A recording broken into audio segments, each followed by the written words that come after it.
In this tutorial I'll be covering the basics of editing CATMotion. I'm going to start by creating a new character. I'll go to the Helpers menu, drop down the list box to Cat Objects, and click on the Cat Parent button. Here we can see our Cat Rig presets library. I'm going to select the clown rig and create it by clicking on the viewport. I can select any part of my character and go to the motion panel. Here we see the CATMotion layer. This will generate the procedural motion that we'll be playing with. If I take my character out of setup mode, I can see the default motion that came with the rig when I first created it. If I open up my CATMotion interface, I can see the list of available CATMotion presets.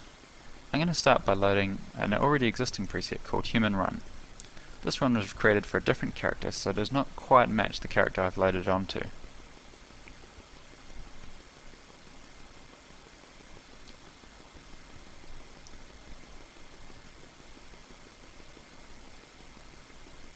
On the left-hand side of the CATMotion interface, we can see our CATMotion hierarchy.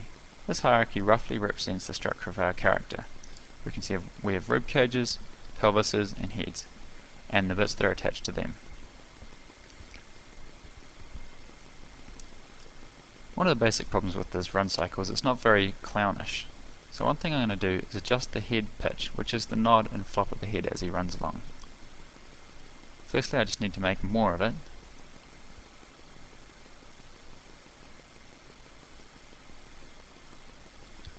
And see the resulting motion. That's about the right head flop that I wanted, but I wanted to retime it so that it's flopping more in time with the weight lift.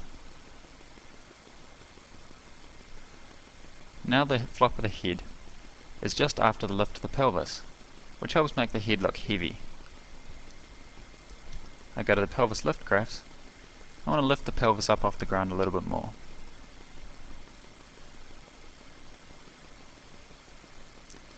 Oops, we can see in our UI that our pelvis is being lifted a little bit too high.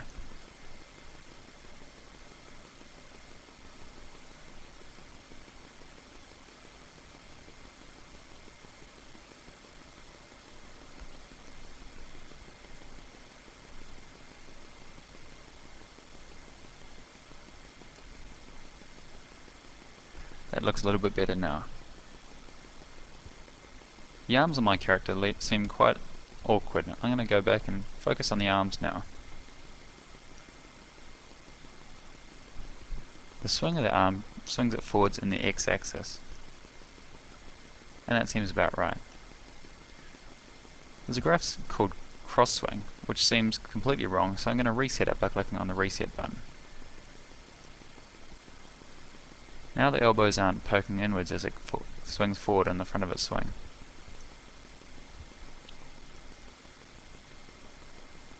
One thing I might look at now is the palms. There's a graph called hand flop, but there doesn't seem to be much hand flop happening. So the first thing I do is turn up the hand flop and see what the resulting motion looks like.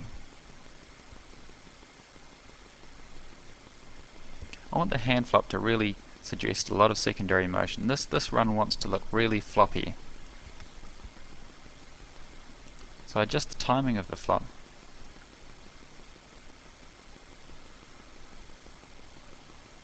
And up it a little bit more. If I scrub through the timeline now, I can see the hand is flopping forward and backward at the correct times. The values are probably a little bit off, so I will lessen them just to make the hand flop not quite so exaggerated.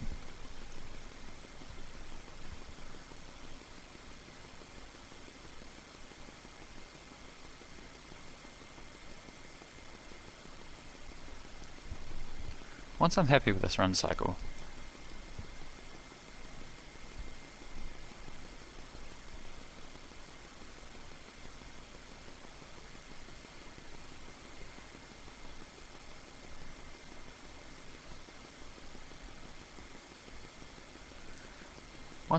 this run cycle, I collapse the hierarchy and go back up to the CATMotion presets. I want to save this preset out as a new preset so that I can use it again. I'll call it Clown Run, so if I ever want to use this run again, I can load it back onto the clown. Now the Clown Run appears in my CATMotion preset list box.